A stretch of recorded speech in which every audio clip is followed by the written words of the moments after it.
პრინციპი, რომელიც პატევს სემს საკუთარ ღირსებას, სამართლის უზენაესობას, კანონის უზენაესობას.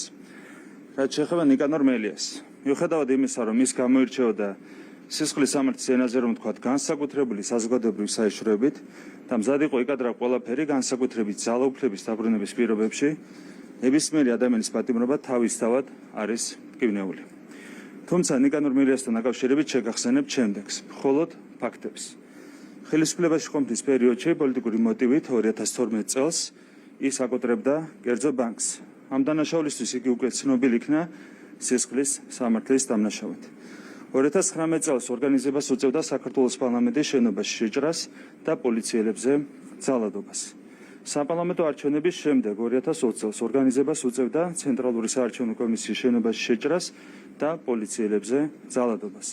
იყო პარლამენტის საბოტაჟის ერთ-ერთი მთავარი ინიციატორი. სახელმწიფოს ყოველდღურად ემუქრებოდა იმით, რის მსვლელობისთვისაც წაყენებული აქვს ბრალი, კერძოდ ძალადობრივი რევოლუციით. დემონსტრაციულად გადააგდო ელექტრონული სამაჯური, რითაც შეურაცხყოფა მიაყენა სახელმწიფოს.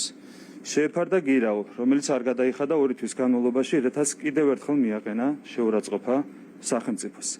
მხოლოდ ამის შემდეგ დაუფასდა ყველა კრიმინალური და რადიკალური ქმედება და დაინიშნა ნაციონალური მოძრაობის ფორმალურ თავმჯდომარედ.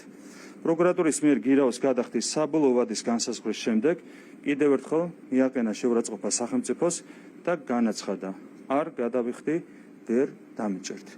არ გადაიხადა, დაიჭერეს. უпроსორად თვითონ დაიჭერა საკუთარი თავი. სამწუხაროა, რომ დამოუკიდებლობის აღდგენიდან 30 წლის თავზე ჩვენ კიდევ ერთხელ დაგჭირდა ანტისახელმწიფოებრივ ძალებთან იმის დამტკიცება, რომ ეს არის სახელმწიფო. თუმცა სახელმწიფომ დღეს ეს დაამტკიცა. დღეს 23 თებერვალს, წითელი არმიის დღეს, წითელი პარტიის ბოლშევიკები კიდევ ერთხელ დაუპირისპირდნენ ქართულ სახელმწიფოს. თუმცა დადასტურდა, რომ თანამედროვე ბოლშევიკები, მიხეილ სააკაშვილები, ნიკა გვარამიები, გიგა ბოკერიები, ნიკანორ მელიები, ნინო ბურჯანაძეები, ატო ჩხეიძეები და ირაკლი ოქრუაშვილები ქართულ სახელმწიფოს ვერაფერს დააკლებენ. მადლობას ვუხდით შინაგან საქმეთა მინისტრს ვახტანგ გომელაურს და თითოეულ პოლიციელს, რომელმაც უზრუნველყო საკმაოდ რთული ოპერაციის სანიმუშოდ ყოველგვარი ძალის გადამეტების გარეშე ჩატარება, სახელმწიფოს ღირსების დაცვა და კანონის აღსრულება.